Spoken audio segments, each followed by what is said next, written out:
What's the haps? I'm Meroka, and today I'm going to be taking a quick look at Hero Defense Haunted Island by Happy Tuesday, who are a German team. This is a tower defense, kind of a character-driven RPG-ish, probably hero tower defense. Is that a genre? I don't know. I mean, there are games that have done similar things in this kind of field to this before, but whether it has become defined as a genre or not, I don't know. I'm going to call it a hero tower defense. But then that kind of strays a little bit into MOBA territory, which they do make comparisons to on their store page. They do on a couple of occasions call this game kind of like a MOBA. And indeed, yeah, it's tower defense, and there is a multiplayer button over here. It is indeed competitive tower defense, or at least there is an option for competitive tower defense, which at the core of it is what your Dota-like games are. But to call this a MOBA, I think, is terribly, terribly unfair, and anybody who goes into this expecting a MOBA would probably be disappointed. No, it's literally just you are competing against somebody to do tower defense better than the other person does tower defense. That's about as competitive as it gets. So, not a MOBA. Not gonna call it that. Options menu. We have controls. They are rebindable. That is good to see. A few other various sort of quality of life changes, tweaks, which changes the way the game plays for personal preferences. This slider is thoroughly unnecessary, but it's there, sure. We have video options, resolution, and VSync is kind of most of what you get. Quality, well, we got some presets. Don't know what they do. It certainly doesn't give me any kind of fine-grained control over it.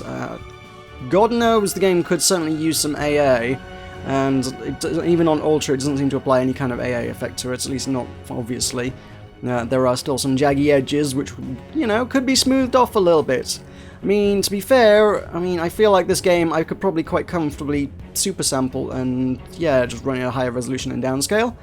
No, it doesn't allow that. If I try and set it to a higher resolution, it doesn't. It just reverts to 1080 every time, so I can't even do that, so that's kind of a shame.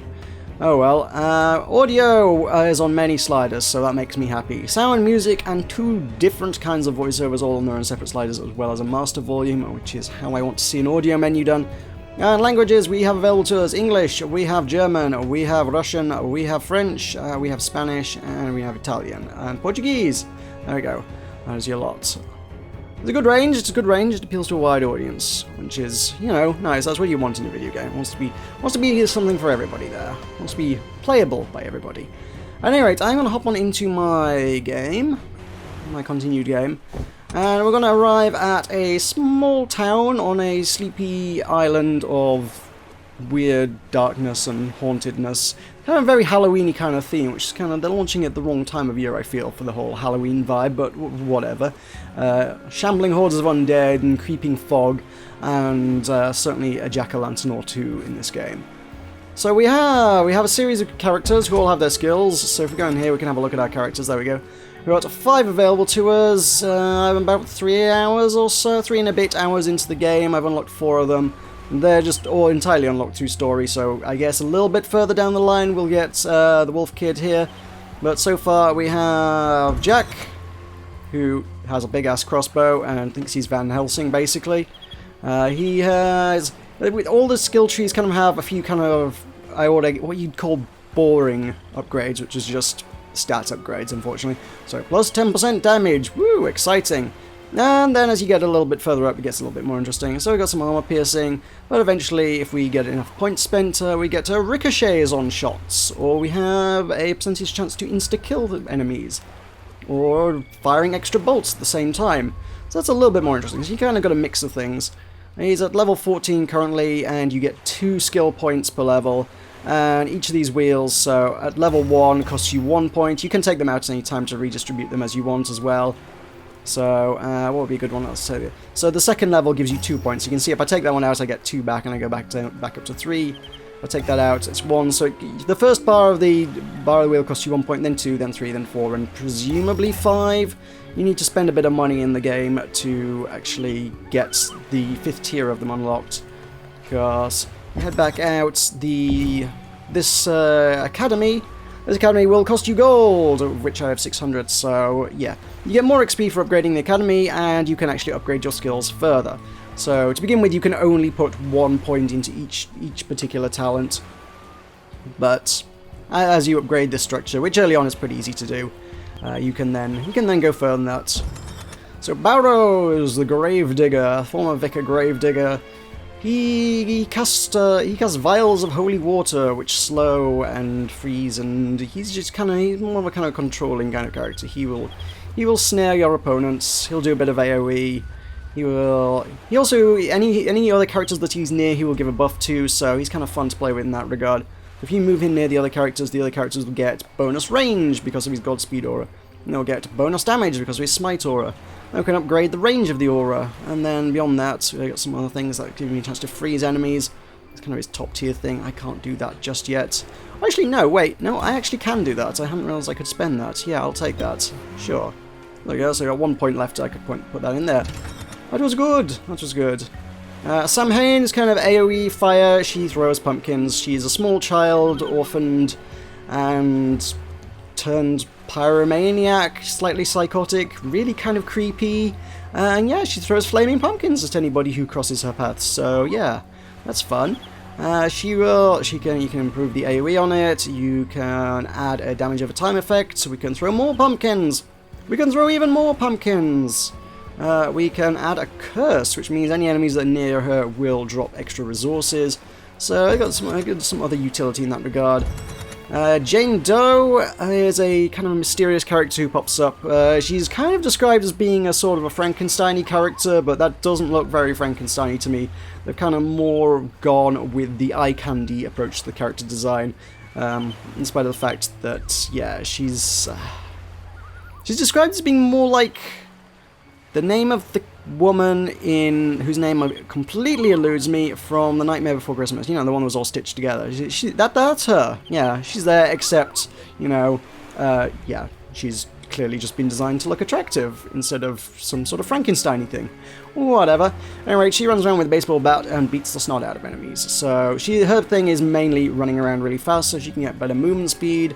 We can get, when she jumps onto the track to actually engage the enemy, she'll do AoE damage. She can push them back so they don't make their progress toward the end so fast. And she can jump between enemies and stuff, so she does some pretty interesting things. Aside from that, all of them have a bunch of weapons which can be upgraded. So let's have a look at Jax. You start out with these 5 and you can click upgrade there. So in exchange for gems, which is that worried me at first. That looked seriously like a microtransaction kind of premium currency kind of thing.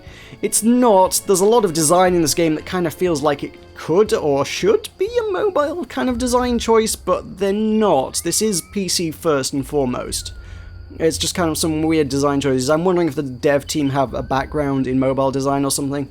Because there's design choices like this. You've got this premium currency, which is just converted from your ordinary currency for the most point, or occasionally awarded for doing activities in levels. Yeah, you can spend those gems and you can buy an upgrade, and they will add extra slots. So over the course of each match, your characters will level up, kind of MOBA style, I suppose. Some concessions to it being a little bit MOBA in that regard.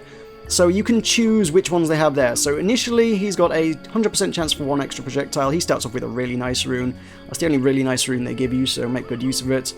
Then there's this one, which reduces the cost of later levels.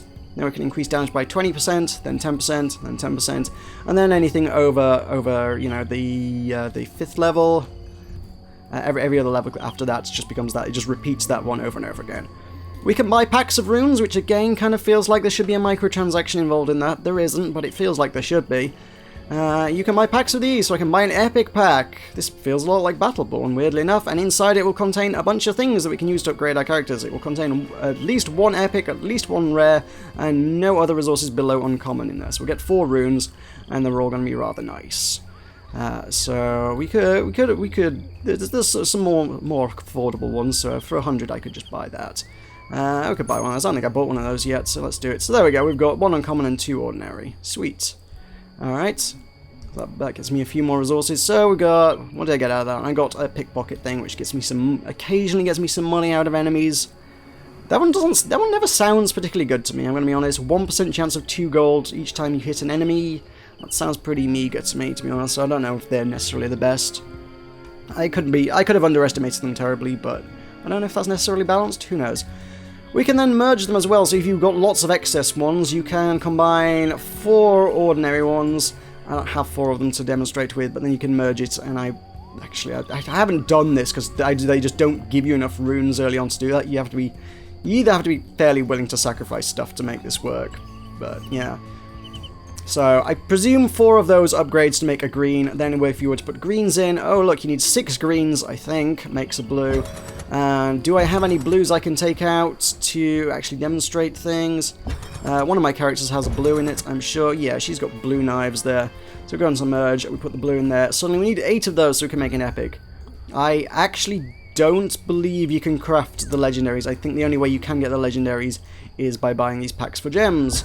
Where do we get the gems? We get them over at the bank, which is literally just converting my coins for gems in an interface that also looks like that belongs in some trying to sell me a microtransaction. I don't know why. It's like, would you like gems? Would you like more gems? Would you like all of the gems? Here, buy this. This is the best value. This is the one you should throw your money at. Except you don't, because it's not a microtransaction. What? And then you need to spend gold on upgrading the bank in order to unlock the better conversion rates. So what I can do now is I could take 500 gold, there we go, turn them into gems. I got a bunch of gems. We can spend the gems over here. The forge itself can also be upgraded in exchange for gems, which gives me various just general global stat bonuses. And what we could do is I could upgrade the crossbow. We go from a strongbow, 10 gems, go ba-ding. That should add an extra slot on. So now now at rank 3, he's got an extra slot. So we could throw a little extra, oh, who knows, some soul collections, yeah, soul orbs. So that'll get me more resources when he kills things, that'd be cool. We could probably do the same over here. We could upgrade his sacred bottles, boom, he now has divine bottles. Excellent, so he's got lots of extra projectile chance. What I could extra throw on there is maybe a little more damage, yeah, he could go for some more damage. And maybe I want to get these powers up front, maybe I want my more powerful abilities up front and center on this character. So the later levels, you know, the ones that you're only going to pick up towards the end of the match, maybe I want to get the powerful green abilities out in play first. So we should probably switch those around. Maybe I want to get the power up first, maybe I want to move that there and keep the grey ones for later levels. That's probably true as well. So there's some design, some customization choices you can make there. We've also got the town hall up here, which is also kind of an upgrade. We have a mob, which is almost kind of a... it's kind of a smart bomb kind of thing. If you're having trouble with wave, there is a button you can press that will kill them all if you've been saving up some resources as you've been going, and you can make that a little bit more effective by, again, spending some money on it over here. So 60 coins will make that more powerful, but I've not really found myself using it, so I'm not terribly going to bother. And you can find out all about all the characters and things in the game. And some very, very, very obvious anti-aliasing needed on those books. Good lord. Yeah, weirdly enough, it does tell you about all the heroes, so you can go through here and you can flick through their stories and everything. So you learn all of the backstory and everything about the characters before the game actually even tells you about them. I can learn everything I need to know about Wolf Kid before Wolf Kid's even introduced in the story. I know who he is, I know where he's from, I know what his story is, I know what his deal is. Some of the characters, they're still like, oh, we don't know what the backstory behind this character is. Oh, let's go on a journey and find out. I know, I can look it up in that book. It's a really weird design choice as well. Anyway, I suppose we should probably actually get a match going, because now that we've had a look through all the options we can play with, we should probably, I think this is the next map, we've kind of got a draggy scrolly thing down here, which is awkward, which scoots you around the place. Each level's got, again, kind of a mobile design thing. We've got some replay value. We can go in, do a level, and we've got 4 levels of difficulties. The basic 1-star is your story mode. Then once you've done it, you can go back and do it on a medium, and on a hard, and on a extra hard difficulty. And you'll get bonus runes. This is where you're going to get a lot of your runes from. You can also add a little extra challenge to it. You can say, hey, we're going to do this using, in this particular instance, only Jane Doe. He's the only character we're going to get to use for that one. Or we can do not move any heroes after placing them, so it turns it into a proper tower defense, but that will get us 10 gems, so it's like quite a challenging task to do there. And we can do it for 1 life, which gives us an extra little gold as well, but we cannot let anybody through to the end of the course. So it also gives you kind of a rough indication of, well, how tough it's going to be for you, because obviously it's an RPG, your characters are leveling up, you're gaining more stats. So this is a medium difficulty one, but because my character's so much over-leveled for this level should, in theory, be no problem. I'm not convinced that's true, because I did go back and do one of the ones that was like, no problem, I just kept losing repeatedly, so I was like, I don't think that's necessarily as accurate as it could be, so either that or I'm really bad at it. Alright, I haven't particularly failed any of the story missions, so yeah, that's not making it terribly hard for me. I was going back and doing some of the older missions I don't know, a little challenging sometimes. Play them up to a star, we'll get a Deadly Reach rune, which gives us a nice ranged, plus 10% range on attacks. We'll hop on in, and we might get a bit of voice acting if you're lucky, or maybe not. Voice acting is rough. Is this a house? Who could live like this? Something terrible must have happened here. Okay, the pumpkin house tells me that's probably her house. So we can see the routes. We've got the green route and a yellow route. These are the routes the enemies are going to attack from. They're all going to come in from the same place here. We got blue is going to come up first, so the characters have got colour synergy that tells us where they need to be. So I have placed entirely the wrong character there. That was stupid. That was my fault. Let's try that again. Let's not ruin the start of the map. That would have made it a lot more difficult. Skip through that. So we start with 150 soul orbs, and we can cost 100 to place a character, so we should probably place him there. So we know skeletons are going to come along the blue route, along the yellow route, and the skeletons are a blue character. So we use our blue characters to counter the blue characters. It's all color-coded. I didn't notice, but I confess I didn't necessarily look terribly closely for any kind of color blindness issues or options within the menu, so it might be something that could be an issue, but it's one of those subjects I don't necessarily know enough about to be able to weigh in on too greatly. As we kill them, they will offer us their soul orbs, and if we can get to 100, we can summon another character. We can speed things up a little bit by clicking that, but I'm not going to do that too much for fear of everything going terribly wrong and running out of control. If you can kill some of these, it would be really, really nice, and then I can get some more characters on the go, and we can start killing things. Well, I'll pick up the pace and get a little bit more interesting, as is kind of the way tower defense always seems to go. It's the matches start out maybe a little bit slow-paced. So I want him to head over here, I think, because I need him to start intercepting some of these and killing them. These cogs on the ground are where we can make shrines. Some of the levels will have shrines built onto them already, so we got one there. That will give us soul orbs as long as someone is stood on it. That one is a specific buff for Samhain, for her pumpkins, so she stands on the pumpkin patch and she is buffed greatly by being upon it. These ones, if I click on them, I hold down that, it brings up an option. In exchange for spending gems, which I have a few, so I guess I could do it, I can build an extra shrine, but weirdly enough, again, that feels like it feels like a mobile choice. It's like, oh, are you having trouble with this level? Here, spend the premium currency, and you can make the level easier on yourself. It's like, okay.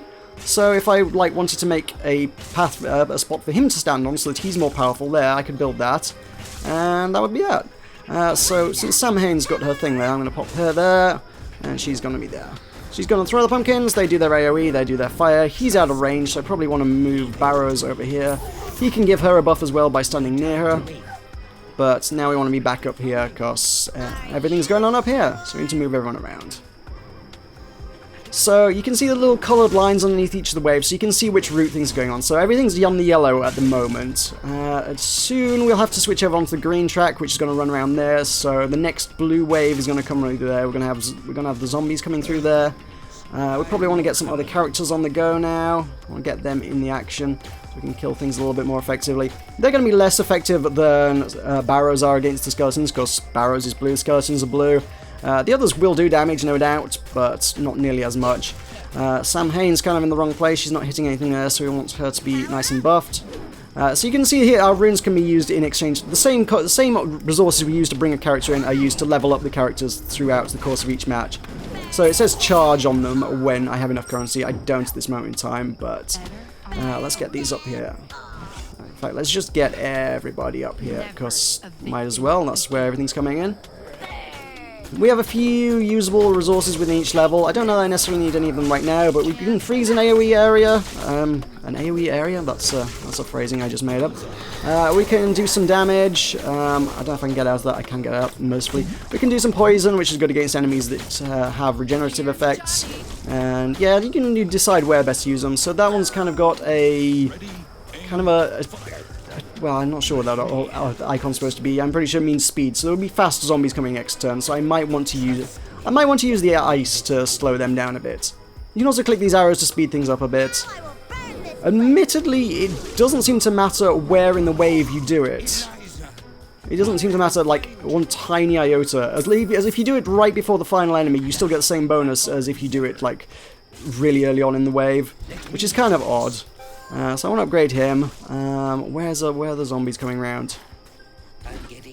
I need my guy to be over here. I'm not focusing well enough onto this. I might actually lose this. We really want to upgrade some characters. Let's get some AoE upgraded. Let's get him upgraded. They're going to be nice and powerful now. Let's get some of my guys over here that are not really helping right now. And where are they heading to? They're heading to here. So I had a bit of leeway there. So I want to get purple up here to deal with the eagles who are purple. So get her upgraded as well. While they've got double buffs, I'm worth prioritizing them because you get extra buffs out of it, you know? That's a pretty good idea. Let's move Samhain there so she can bomb them as they come through. But then on the next route it's going to be yellow, so we're going to have skeletons going back around this way. So I do want to keep barrows probably around here if at all possible. Admittedly, Jane doesn't make pretty dang short work of the Igors. She does some pretty nasty damage to them. Come on, I need her to finish them off though. We can get her charged as well, so they drop some more money.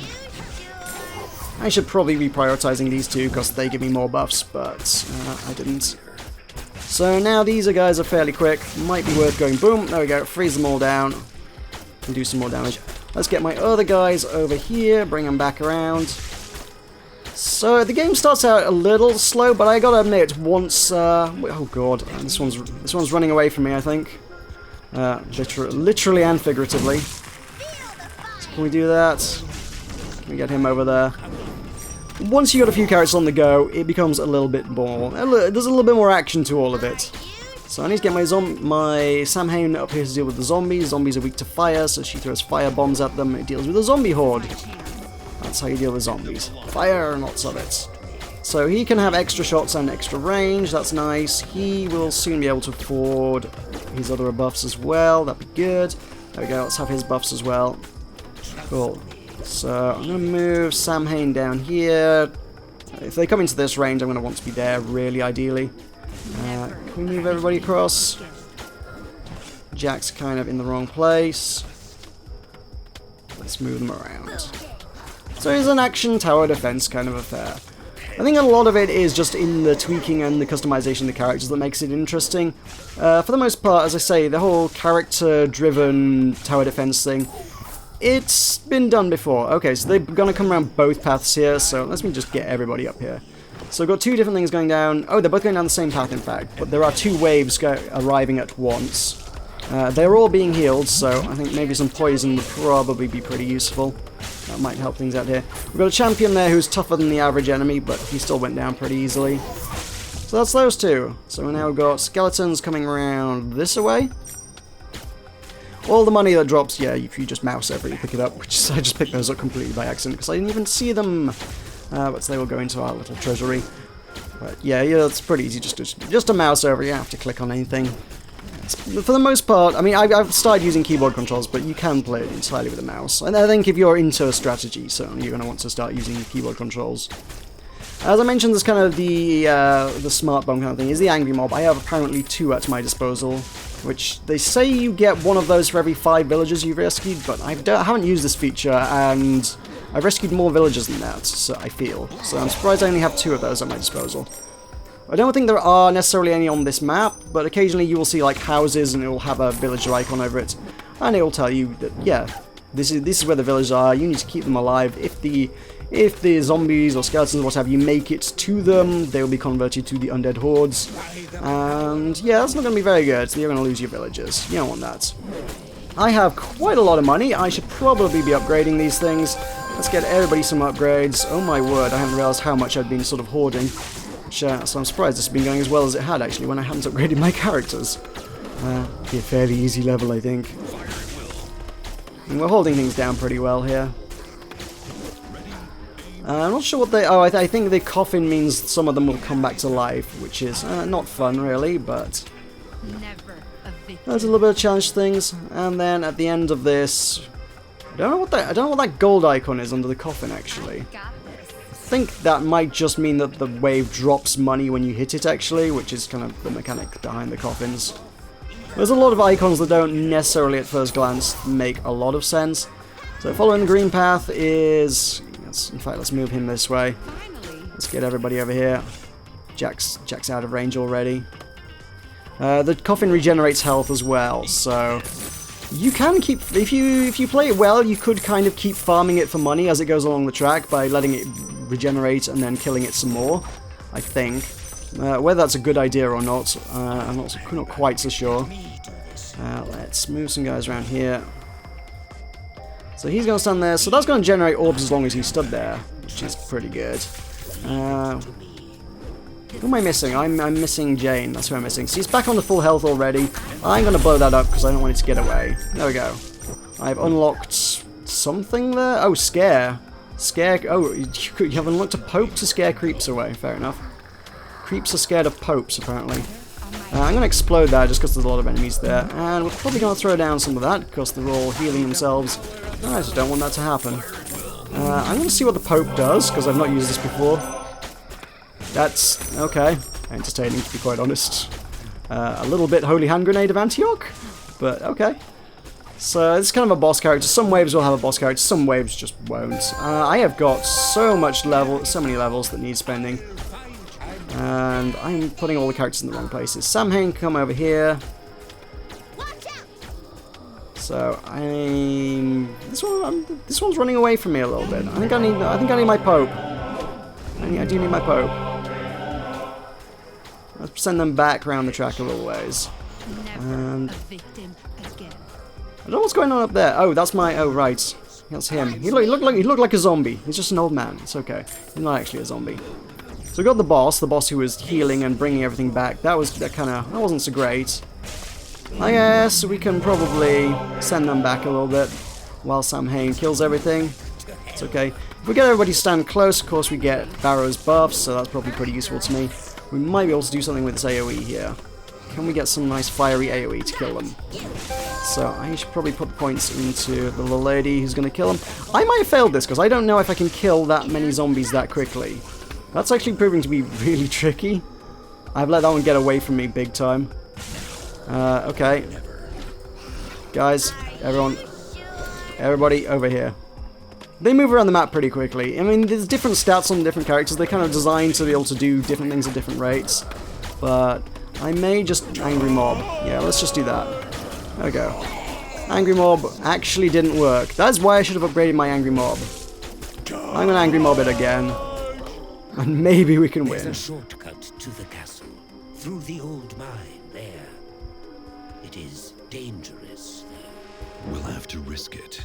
Every second we waste gives the Count a chance to make more monsters. Then we'll have to hurry. Yeah, voice acting in this is definitely not top-notch, I will say. It's pretty poor. Yeah, it's kind of hamming it up a bit. A little bit amateur hour, unfortunately. Which is a shame, because there's quite a lot of talking from them all. At any rate, we got some runes. Got our rune for winning the thing. We completed 12 waves, which gives us that much XP for all the characters. Whoop. I called one early. Obviously, if you just call them all early, if you just call them right before the end, which I was neglecting to do there, unfortunately, you'll give yourself a bunch of bonus XP, which is useful. And we got points for not losing any points at all. Perfect waves. And were there any villagers, we would also get XP for saving villagers as well. So you can see how many talent points each character has at the end, because that's then indicated in front of them. So that's that. So we should head back to town and spend those. The characters will at length and frequently tell you that you should be going and upgrading all the things. They will not hesitate to tell you about that frequently. There's like plenty of missions that are like, we should remember to go and spend our talent points to upgrade our skills.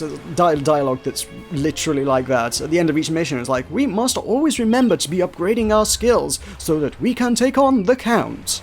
It's honestly, some of the lines are delivered like William Shatner giving you a tutorial in a video game. Which is an odd concept. Yeah.